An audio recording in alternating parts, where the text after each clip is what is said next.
Kita melihat di mana-mana orang muslim, kita melihat di mana-mana orang sholat, kita melihat di mana-mana 50 negara muslim 50 negara yang mayoritasnya muslim. 1,8 miliar, kalau nggak 2 miliar orang muslim saat ini juga. Tapi kita nggak bisa berbuat apapun dengan kejahatan yang dipertontonkan 2 tahun. Betul. Coba dibayangkan, kenapa cinta dunia takut mati? Pertanyaan kita lihat, kalau misalnya kita pikir tentang siapa sih yang paling bertanggung jawab di antara kita, nggak usah kita yang jawab orang Gaza. Apa yang mereka katakan? Mereka katakan pemimpin-pemimpin, influencer, ulama-ulama tidak akan selamat berhadapan dengan kami di pengadilan Allah. Kami akan menuntut kalian. Coba bayangkan.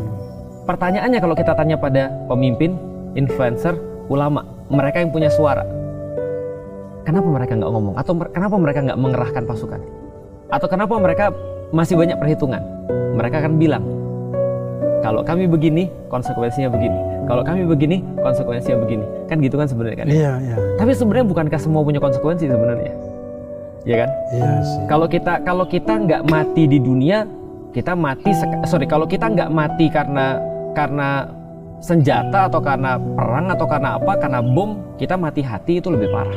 Sebenarnya semuanya punya konsekuensi. Maju punya konsekuensi, nggak maju punya konsekuensi. Itulah kenapa aku ditanya ketika dalam kasusnya One Piece misalnya. Kenapa Ace itu terus kemudian ketika sudah dibebasin balik lagi? Ketika dia dihina, si Rohige dihina, dia balik lagi. Aku jawab karena dia nggak punya pilihan. Kenapa dia nggak punya pilihan? Seumur hidup dia dikenal karena dia punya prinsip.